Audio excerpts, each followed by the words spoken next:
Ang opisyal na radio station ng Sandatahang Lakas ng Pilipinas na binubuo ng Army, Navy at Air Force na siyang maghahatid sa inyo ng mga balita mula sa ating Armed Forces at iba pang impormasyon. Mga katropa, hanapin at ilike kami sa Facebook, Twitter at YouTube. DWWD AFP Radio, ang boses ng Kawal Pilipino.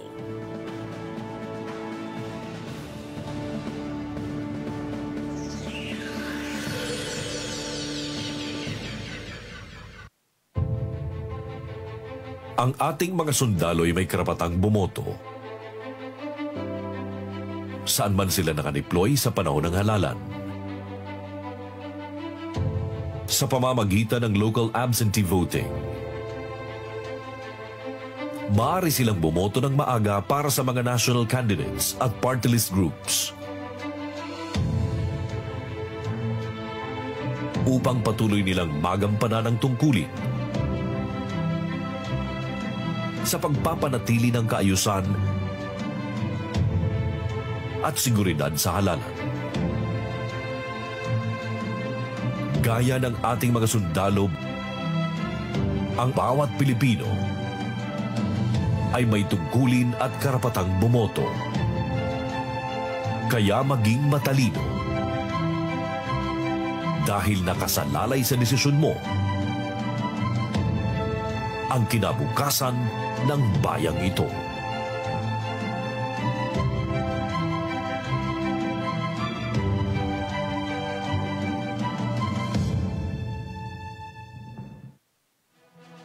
Ngayong Sabado, sa ang inyong kawal, matutunghayan ang mga reservist na nabibilang sa entertainment o show business industry. Sila ay mga individual na sikat na sa kanilang larangan. Glamoroso ang trabaho nila bilang sibilyan. Pero bilang reservist ng Armed Forces of the Philippines, nagsiservisyo sila sa panahon at lugar kung saan kinakailangan ang Humanitarian Assistance and Disaster Response o HADR. Sinasanay at inihanda na rin sila sa papel na maaari nilang gampanan sa Territorial Defense Operations kung saan nakatutok ang direksyon ng Sandatahang Lakas ng Pilipinas sa kasalukuyan. Sila ay mga Pilipinong may puso para sa serbisyo. Ang lahat ng yan, ngayong Sabado, alas 8 ng gabi, dito sa UNTV, your public service channel. Alamin ang mga mainit na balita mula sa ating Armed Forces. Tumutok sa 1134 kHz AM sa inyong mga radyo at manood online. I-like at i-share ang AFP Radio DWWD Facebook page. Ito ang DWWD Armed Forces Radio, ang boses ng Kawal Pilipino. Ito ang DWWD 1134 kHz AM. Balita, impormasyon at musika. Ito ang DWWD AFP Radio, boses ng Kawal Pilipino.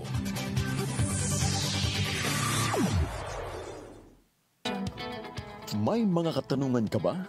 Concerns o clarifications sa AFP MBay?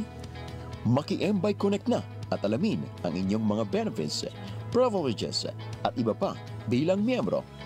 MBay Connect, asosasyon mo para sa iyo.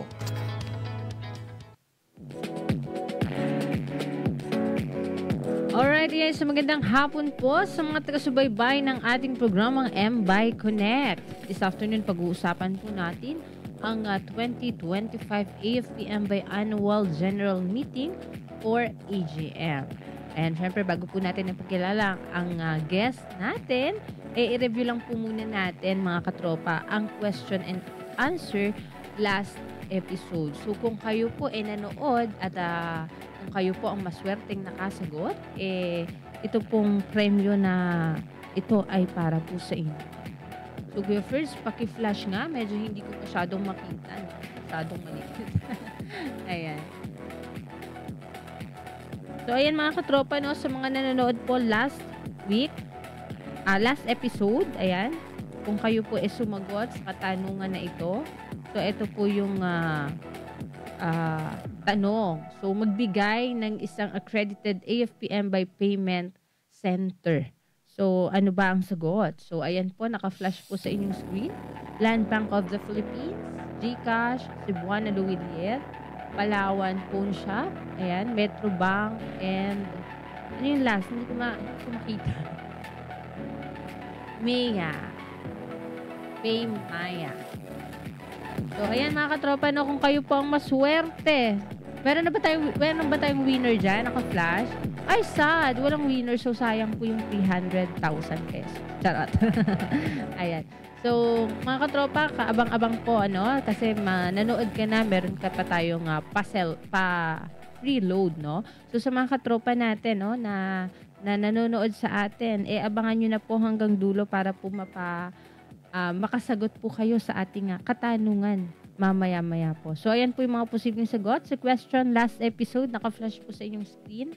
Unfortunately, wala po tayong winner, pero abangan nyo po ang question mamaya sa dulo ng programa. At baka kayo na po ang manalo ng 300 pesos cellphone load. Para naman po sa talakayan natin today, sasamahan po tayo ng Board Services Office Supervisor ng AFP-M by. Please welcome Miss Rachel Gonzalez. Ayan, so Ma'am Rachel, magandang hapon po sa inyo. Kamusta po kayo? Hello, Katropang Kat. Good afternoon po. And good afternoon din po sa lahat ng mga tagapakinig natin ngayon dito sa MBay Connect. Lalong-lalo na po sa ating mga minamahal na miyembro at kasundaluhan mula sa ating Philippine Army, Philippine Air Force, Philippine Navy and Marines, sa iba pa po nating uniform services, gaya po ng ating kapulisan, Bureau of Fire Protection, Bureau of Jail Management and Penology, sa ating Philippine Coast Guard, and of course sa ating mga taga Bureau of Corrections. Magandang tanghali po sa inyo lahat. Alright, so yes ma'am, magandang hapon po Miss Rachel. So ayan, mapag-uusapan daw po natin itong AFP-M by Annual General Meeting. So, para sa mga members na hindi nakakaalam nito, maaari nyo po bang mas i-elaborate o ano po ba ang AFP-M by Annual General Meeting? Yes, ma'am. Una-una sa lahat, salamat po sa opportunity na mas ma-explain po namin kung ano po ang Annual General Membership Meeting. Ang Annual General Membership Meeting or AGM ay taunang pagtitipon ng ating mga miyembro na ginaganap tuwing ikatlong Sabado po ng Mayo. So, ang layunin po nito ay maibahagi ng ating mga Board of Trustees at ng ating management sa ating mga miyembro ang mga achievements at activities ng ating asosasyon from the previous year po. At ito rin po ang pagkakataon para makapag-elect po ng mga bagong members ng Board of Trustees, ang AFP-MBI. Kasi po sila po ang kumakatawan sa bawat miyembro ng ating asosasyon at ang gumagamay sa pamamalakad po ng ating AFP-MBI. Ayan. So, sino-sino naman po yung pwedeng makadalo dito, ma'am? Yes, ma'am. Lahat po syempre ng ating mga regular members ay maaaring dumalo. So, ang mga regular members po ay yung mga miyembro na covered ng ating MBI Protect or Basic Insurance. So, nagmumula po sila sa active service ng ating Armed Forces of the Philippines, uniform personnel in the active service of the Philippine National Police, Bureau of Fire Protection, Bureau of Jail Management and Penology, Philippine Coast Guard, and kasama rin po ang ating mga retired and honorably separated or discharged from AFP, PNP, BFP, BJMP, and PCG personnel. And kasama na rin po ang ating mga AFP-MBI employees as regular members na rin po kami. So, Katropang Kat, ang ating registration period ay magsisimula sa darating na 7. So, April 7. So, napaka-perfect po ng timing ng ating guesting kasi magsisimula pa lang po sa Lunes, April 7, and magtatapos naman po hanggang April 30 ang ating pre-registration online. So, virtual meeting lang naman po itong ating AGM via Zoom. So, kaya madali naman pong makakalahok ang ating mga miyembro. Ayan, so para sa mga miyembro ng AFP-MBay katulad ko, no, and other uniform services, sa Lunes na po ang simula mga katropa. And mga katropa, please take note, kailan po ang event proper at ano-ano naman po ang mga pag-uusapan sa virtual assembly na ito. Okay, so ang actual AGM event po natin ay magaganap sa May 17, third Saturday of May po ito, sa oras na 2:30 ng hapon. So magpa-publish po kami sa Manila Bulletin at People's Journal ng ating notice of meeting. Kasama na po ang agenda or order of business para sa mga topics po sa araw na yon. So sa website po namin, makikita nyo rin ang notice. Kasama po dito ang report ng aming presidente, report ng iba't ibang board committees at executives po ng AFP-MBay. At syempre po yung mga profiles ng nominee for the election as board members. Alright, isa-isahin natin, ma'am, para alam ng ating attendees what they can expect from the AGM, ano? So, dahil formal meeting po ito, may call to order po tayo. Opo, tama po. So, since formal nga po ang meeting, usually po ay may presiding officer po tayo na magsasabi na magsisimula na ang proceedings. So, dito po sa atin, sa AFP-MBAI, ang chairman po ay si General Romeo S. Browner Jr., Philippine Army. So, siya po ang magko-call ng meeting to order. Second is proof of notice of the meeting, ma'am, no? So, naglabas po kayo ng print ads sa dyaryo, Ma'am Rachel? Yes, ma'am. Maglalabas po tayo ngayong parating na April 7 sa Lunes din po. Ating notice of meeting sa dalawang circulation po ng mga dyaryo, ang Manila Bulletin at People's Journal. So, i-upload din naman din po natin to sa aming website, tapos ipopost rin po ito sa aming FB page. So, kasama ang QR code para po mas madali pong ma-access ng mga miyembro ang registration portal para po sa AGM. And of course, yung mga current po nating trustees na galing sa Active Uniform Service ay mag-upload din po sila ng AGM advertisement sa kanilang FB page para po talagang ma-disseminate natin na widely. Alright, para talagang inform ang ating mga members, no? Moving on, ma'am, we have naman the proof of presence of quorum by the corporate secretary. Ano naman po ito, ma'am?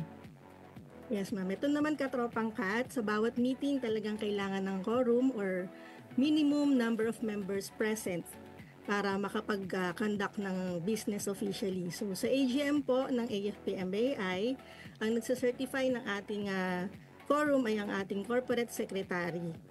So, siya po yung magsacertify na pwede na pong magsimula ang meeting.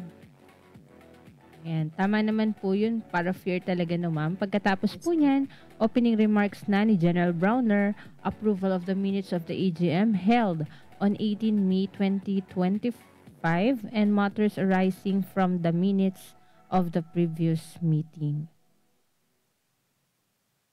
Sige, ma'am. Isa-isahin natin. So, sa opening remarks po, of course, our chairman, General Browner, will welcome all the members who are in the meeting. Tapos, ito rin po ang pagkakataon niya para magbigay siya ng assessment tungkol sa mga nagawa ng ating asosasyon at kung naging maganda ba ang performance nito nung nakaraang taon.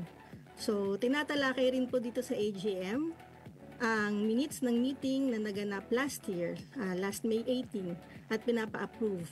At kung may katanungan naman po ang ating mga members tungkol sa minutes, ito na rin po yung tamang pagkakataon para magtanong at mabigyan sila ng linaw ng AFP-MBAI board or management ang kanilang mga concerns.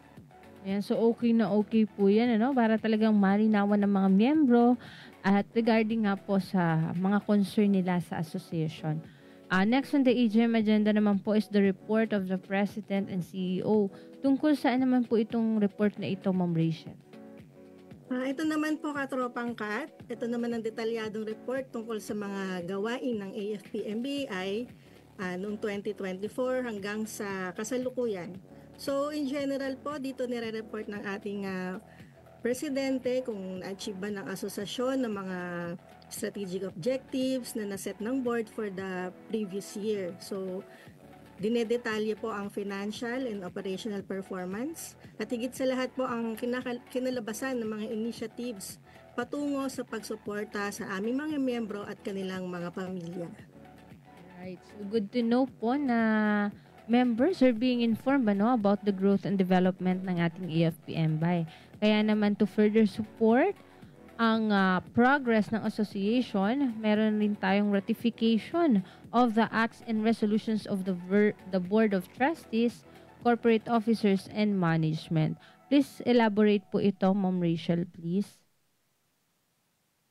Dito naman, ma'am, pinapa-approve naman sa mga miyembro ng asosasyon ang lahat ng mga naging aksyon ng board ng ating corporate officers at management for the covered period. So, since nagawa na po ito, tapos na ang mga actions na ito, so ratification na po ang tawag sa kanilang approval.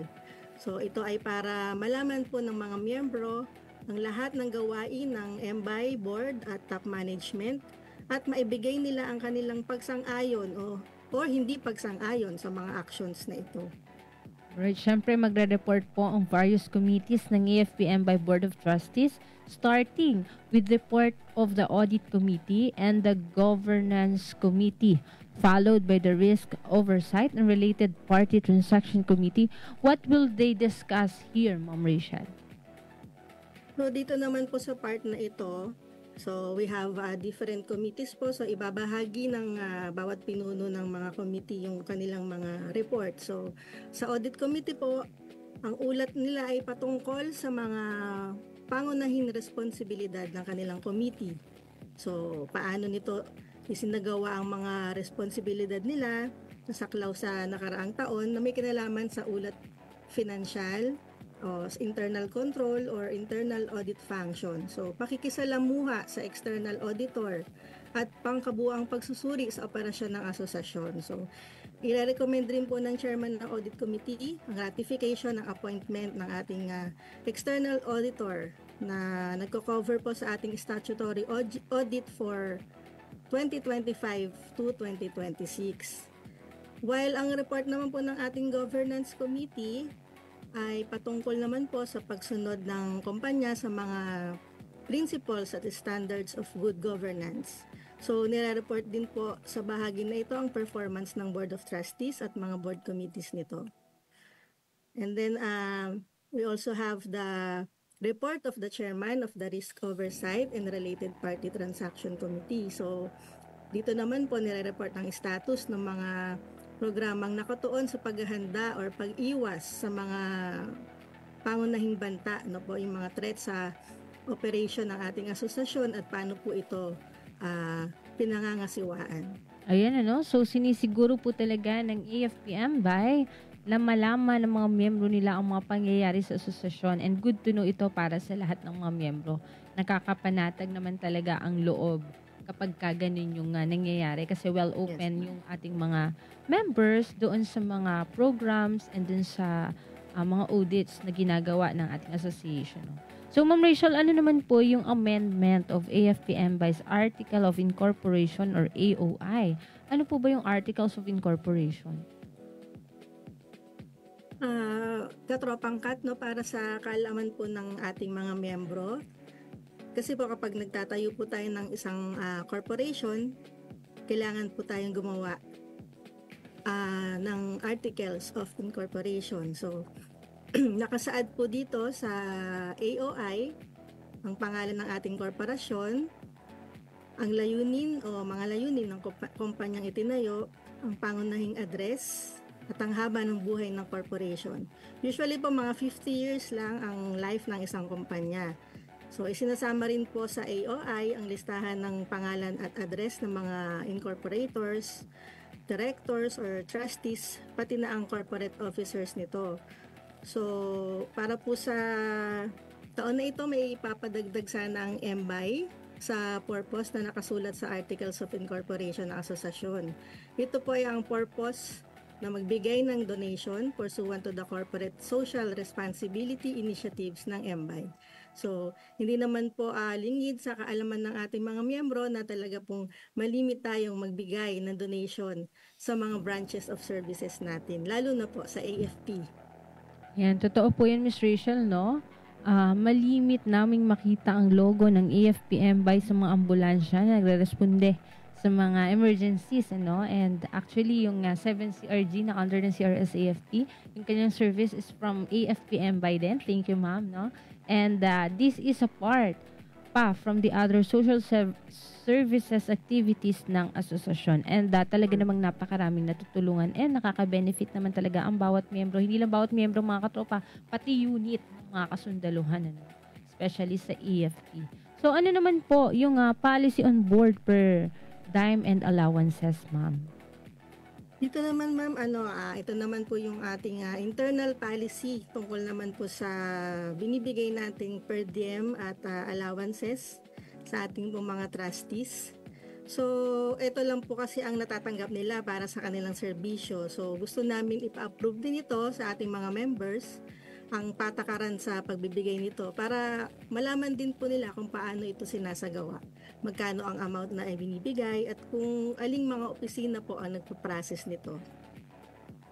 So maganda na rin yan, Ma'am Rachel, no? May full disclosure sa mga members para sa transparent ang mga transactions, lalo na at tungkol ito sa mga representatives nila sa Board of Trustees. So from then on, may mga nomination committee report, election of the members of the Board of Trustees, oath-taking nila, other matters, and the adjournment na po ng AGM proper. Ano po ba yung mga dapat abangan ng mga miyembro natin sa assembly na ito? Dito naman po, ito na po yung tinatawag na pinaka-highlight po ng ating event. So, isa po ito sa pinakamahalagang agenda ng AGM, ang election ng board members. So ito po ay para mabigyan ng fresh mandate ang mga mamumuno or magpapatakbo ng AFP MBAI in behalf of the members. So ang ine-elect po ay ang mga representatives ng different major service commands at service bureaus. So pati na rin po ang mga independent trustees. We have the nomination committee chairman po, ang official na nag-nominate ng candidates para po sa 15 nating board seats. So, matapos po silang ma-elect at ma-declare na winning candidates, sila naman po ay magte-take ng oath, patunay ng kanilang mabuting hangarin para sa asosasyon at mga miyembro nito.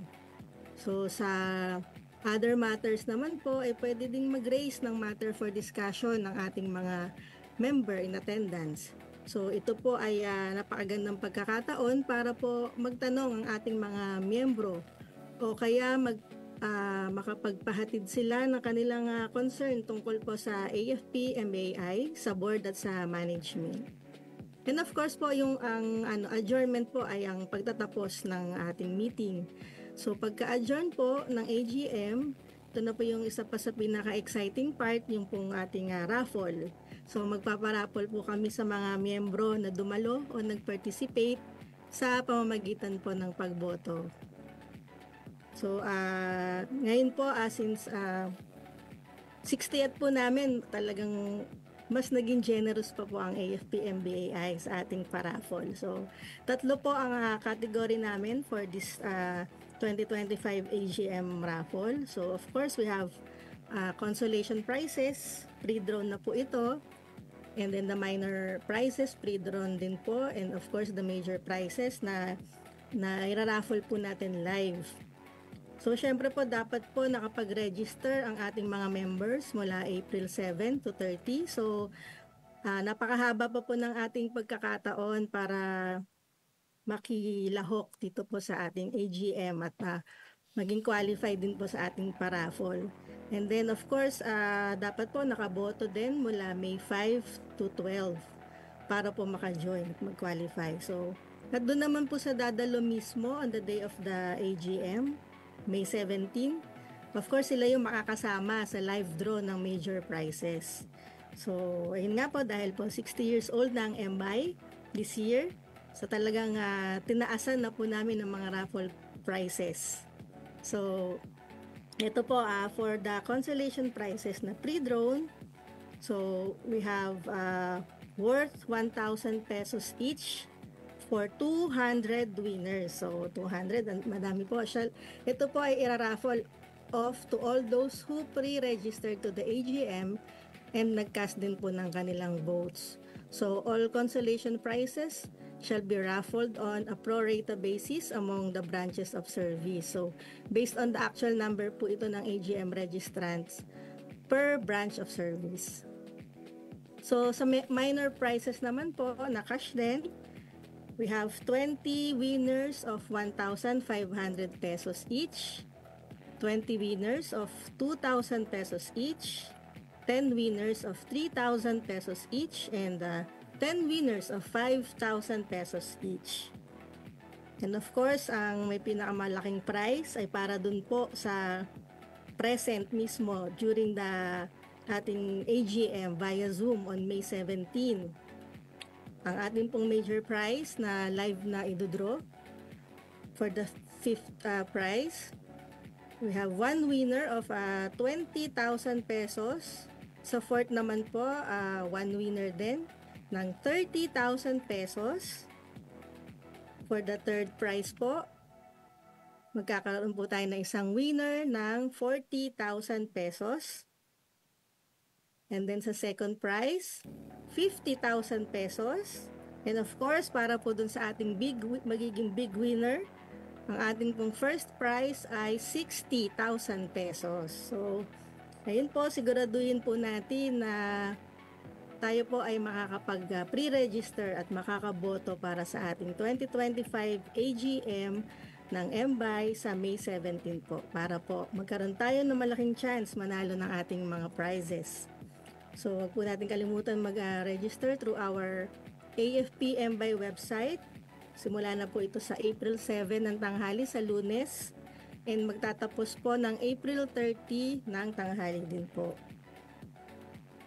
And higit po sa lahat, mahalaga rin po na maging involved tayo sa mga activities ng MBAI dahil ito po ay asosasyon na itinayo para sa inyo pong lahat at sa inyo rin pong mga mahal sa buhay.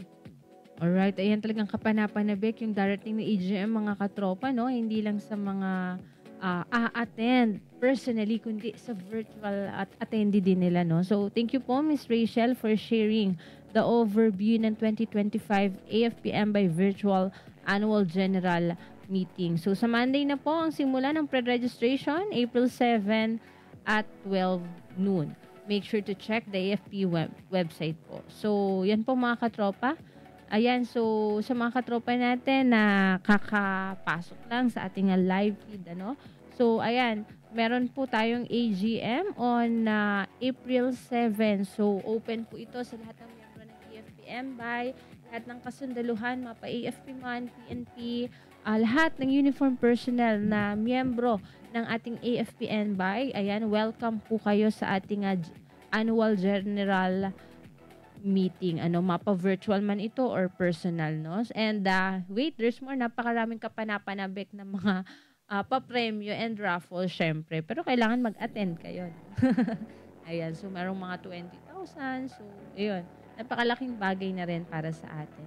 So yan po mga katropa, may question po tayo sa dulo ng ating programa. I-review rin po natin ulit paano magpadala ng answer natin. Uniform Services members o mga dependents sila ang pwedeng sumagot. Ipadala po ang inyong answers by scanning the QR code na nakikita natin sa ating mga screens, or visiting the link on your screen. Okay, ulitin ko mga katropa, no?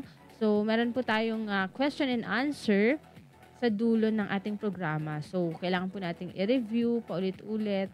So, paano magpadala ng answer natin? Ito po, Uniform Services members o mga dependents po ang po pwedeng sumagot at sumali sa ating pa-answer na ito, no? Ipadala po ang inyong answers by scanning the QR code or visiting the link on your screen. So, ayan mga katropa, pag-scan nyo po ng QR code or pagpunta nyo po sa link, pakisagutan po ang Google Form. Nasa screen nyo po ang itsura ng form na sasagutan. So, huwag nyo pong kalilimutang i-click ang submit sa baba para siguradong matanggap ang inyong answers. Ulitin ko mga katropa, pag-scan nyo po ng QR code o pagpunta nyo po sa link, pakisagutan po yung Google form na nasa inyong screen mga katropa, no? So pag-scan nyo, lalabas ang Google form na yan, so sagutan nyo po. Huwag nyo pong kalimutang i-click ang submit sa baba para siguradong matanggap ang inyong answers. At sa episode question natin ay, anong petsa? So, ito pa ulit-ulit naming sinabi, no? Ayan. Anong petsa magaganap ang 2025 AFP MBAY AGM?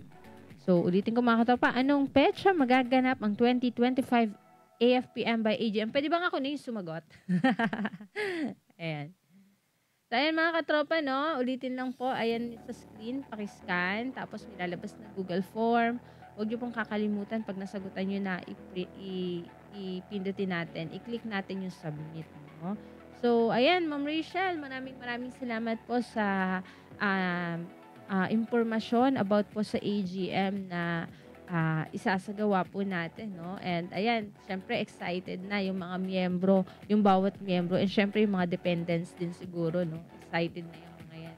And kaabang-abang at kapanapanabik ito dahil hindi lang tayo basta magkakaroon ng mga kadagdag kaalaman, and hindi lang natin basta makikita doon kung paano yung mga audits na isinasagawa ng AFP MBAY for the whole year, no? Napakaganda ng programa kasi saan kayo nakatalala ng asosasyon, welcome ang mga members para makita lang yun. So, ayan, magkita-kita tayo mga katropa, no? Mag-login lang kayo and magpa-pre-register para sure ball kayong makasama sa ating mga paraffles and ang lalaki ng mga paraffle na ibibigay ng AFP MBAY. So, with that, maraming salamat po, Ma'am Rachel. Baka meron po kayo isang pasalamatan. Yes, ma'am. Last reminder po ulit. So, ulit-ulitin ko lang po na ang ating pong AGM ay sa darating na May 17, 2:30 p.m. po. And ang ating pong online pre-registration ay mag-umpisa po sa April 7 and magtatapos po sa April 30. So, samantalahin po natin ang pagkakataon na makilahok po sa ating AFP MBAY AGM this 2025 po. Maraming salamat po, Katropang Kat, and sa lahat po ng mga nakasubaybay sa atin today. Ayan, maraming salamat din. And syempre, binabati ko si Miss Viel. Ayan, Miss Viel, hello po. Ayan, ang napaka-snappy natin na talagang palaging nag-a-update sa atin. No? Maraming salamat po, Ma'am Viel. So, ayan, maraming salamat sa lahat ng sumuporta ng ating MBAY Connect program. Sa ngalan po ni Katropang Muffet, ako pa rin po ang inyong Katropang Kat. At ito po ang MBAY Connect. May mga katanungan ka ba? Concerns o clarifications sa AFP MBAY? Maki-MBAY Connect na at alamin ang inyong mga benefits, privileges at iba pa bilang miyembro. MBAY Connect, asosasyon mo para sa iyo. Kayo ay nakatutok sa DWDD AFP Radio. Kami po ay kasapi ng KBP, Kapisanan ng mga Broadcaster ng Pilipinas.